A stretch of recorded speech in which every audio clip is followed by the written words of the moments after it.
Merci pour votre témoignage. Le président donne maintenant la parole au Dr Grossman pour 5 minutes pour votre déclaration d'ouverture. Je vous remercie pour l'occasion de m'adresser à vous. Je m'appelle Myriam Grossman. Je suis psychiatre certifiée pour enfants, adolescents et adultes, auteur et senior fellow à Do No Harm. Je m'occupe de patients depuis 45 ans.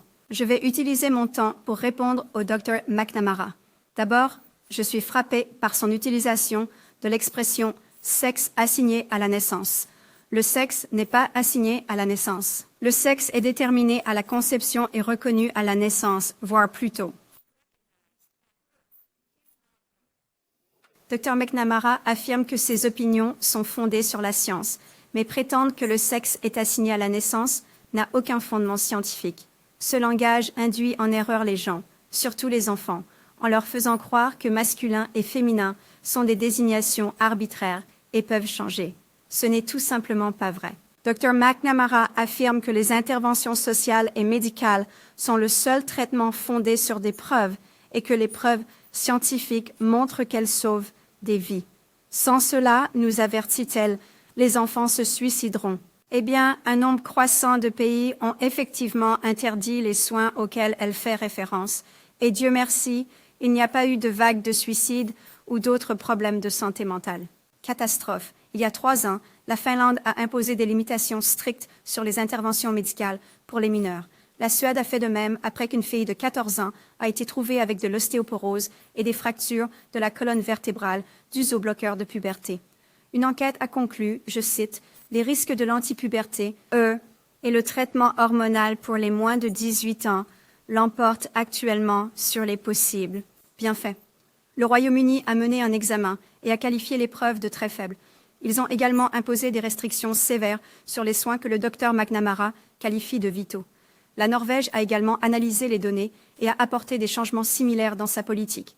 L'Académie nationale de médecine en France a averti, citation, « Une grande prudence médicale doit être exercée chez les enfants et les adolescents en raison de la vulnérabilité de cette population et des nombreuses complications indésirables, voire graves, causées par les thérapies. » Des médecins en Nouvelle-Zélande et en Australie ont publié des déclarations similaires. Le Dr McNamara suggère-t-il que tous ces pays rejettent un traitement fondé sur des preuves et mettent leurs enfants en danger de suicide? Concernant ce point de vue, l'experte en la matière finlandaise, le Dr Rita Kaltiala, a déclaré, je cite, « C'est de la désinformation délibérée dont la diffusion est irresponsable. » Tous les 7 pays, ainsi que la Floride bien sûr, ont conclu que les enfants n'ont pas besoin que leur développement soit interrompu. Les filles n'ont pas besoin que leurs règles soient arrêtées et leur voix abaissée. Et les garçons n'ont pas besoin de développer des seins. Ce dont ils ont besoin, c'est de psychothérapie. J'ai d'autres objections au témoignage du Dr McNamara. Elle affirme que sa position, la sienne uniquement, représente les soins médicaux standards. Ce qu'elle ne veut pas que vous sachiez, c'est qu'il n'y a pas de normes. Il y a un débat. Il y a un débat acharné. Et du côté opposé au sien se trouvent des figures éminentes telles que Stephen Levine, Kenneth Zucker, Paul McHugh et James Cantor, entre autres. Ces médecins sont des géants dans le domaine. Ils traitent des patients transgenres, recueillent des données et publient des articles à leur sujet. Et je ne veux dire aucun manque de respect ici, mais depuis avant la naissance du Dr McNamara. Le point est que ces cliniciens vétérans et d'autres qui ont sagesse et expérience sont ignorés parce qu'ils ne sont pas d'accord avec le récit actuel. Ils sont contre les interventions médicales pour la même raison que ces 7 pays.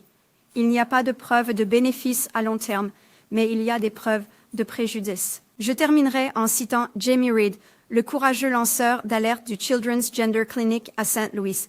Je crois que cet hôpital reçoit les financements pour l'éducation médicale dont nous discutons aujourd'hui. Elle a dit que les médecins de cette clinique ont déclaré « Nous construisons l'avion pendant que nous le pilotons. » Nous construisons l'avion pendant que nous le pilotons. C'est comme cela qu'ils ont décrit le traitement dans leur clinique de genre. Nos précieux impôts ne devraient pas soutenir une telle expérience périlleuse. Merci.